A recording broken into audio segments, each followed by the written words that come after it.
This is Tim Bryce with my column titled, Our Contempt for Authority. If you watch television news, you no doubt have recently seen numerous examples of contempt for authority, be it in the streets of Baltimore and Ferguson, our distrust of politicians, as well as in business.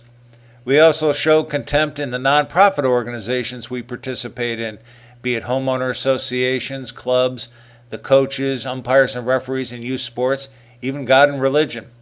It would be hard for me to think of an institution not undergoing criticism of some kind, and it seems we are about to boil over at any second. I tend to believe a lot of this is due to living in a heterogeneous society, mixing different religions, races, and cultures. We're also taught to value individuality over teamwork and not to respect our elders, particularly teachers. This is the opposite of countries like Japan, which is a homogeneous society embracing cooperation. We can also blame declining moral values and common courtesy for our sense of contempt. When it comes to government, our country is split along ideological lines, which explains why there are low approval ratings for our Congress and President. I trace our contempt in the modern era back to President Lyndon Johnson and the Vietnam War, a difficult war that was not supported by the American people. Then there was Richard Nixon and Watergate, an ugly affair where the president made some mistakes and was hounded out of office by the media. Prior to this, we respected the office, even if the president didn't belong to our party. Sure, we often disagreed with the president's position or policy, but there weren't the visceral attacks like we have today. Our elected officials are so berated they are now showing signs of contempt for American voters, thereby taking them for granted and only approaching them at election time for money and votes. Today, black rioters show little respect for the rule of law, claiming instead to be victims of slavery and inequality. Whites scratch their heads in bewilderment. According to today's standards, a person is presumed guilty until proven innocent in the court of public opinion. In business, workers look at managers with disdain, thanks in large part to micromanagement. Likewise, nonprofits suffer from leaders on an ego trip as opposed to solving real problems. When you consider your contempt for authority, we are basically saying to our superiors, you haven't got your act together. It is difficult to respect an authority figure if they cannot demonstrate leadership of any kind, be it your boss or government officials.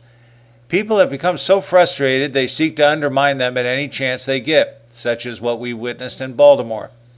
Some institutions do not permit contempt, as in the military, where the chain of command must be maintained. Otherwise, anarchy and mutiny will ensue, and lives will be lost. Interestingly, in the military, they are taught the duties and responsibilities of the next officer in charge. This is done in the event a superior officer is killed or incapacitated.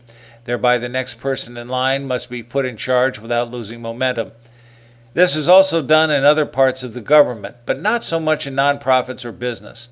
As an aside, the earmark of a good leader is to prepare his subordinates to succeed him in the event of a calamity. Failure to do so is an expression of contempt for your subordinates.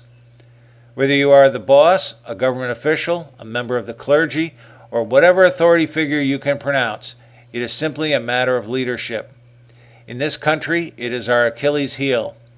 I believe the American people are desperate for true leadership and are frustrated one cannot be found in our government, not just now, but in the foreseeable future. Maybe such people no longer exist, which would be a tragedy. It is not easy being a leader, particularly in an institution where the person is not properly trained. Quite often people rise above their level of competency, also known as the Peter Principle, making them ineffective as a leader. Companies who do not properly train their managers in leadership are simply inviting contempt to flourish among their workers.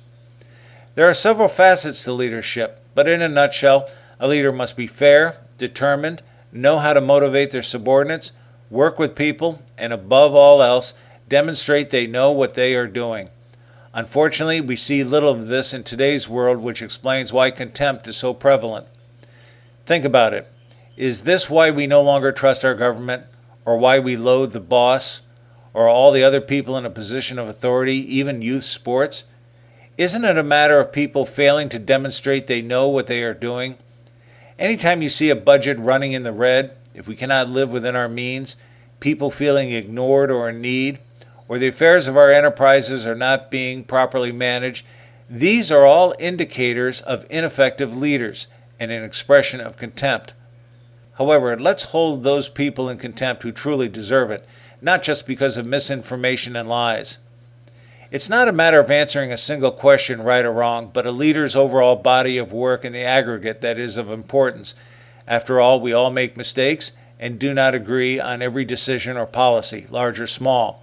We must find those people who are, as Theodore Roosevelt said, quote, actually in the arena, whose face is marred by dust and sweat and blood, who strives valiantly, who errs and comes up short again and again, who knows great enthusiasms, the great devotions, who spends himself in a worthy cause, who at the best knows in the end the triumph of high achievement, and who at the worst, if he fails, at least fails daring greatly, so that his place shall never be with those timid souls who know neither victory or defeat. End quote.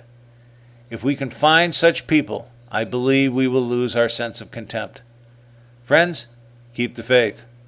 This is Tim Bryce in Palm Harbor, Florida. Follow me on the internet at timbryce.com.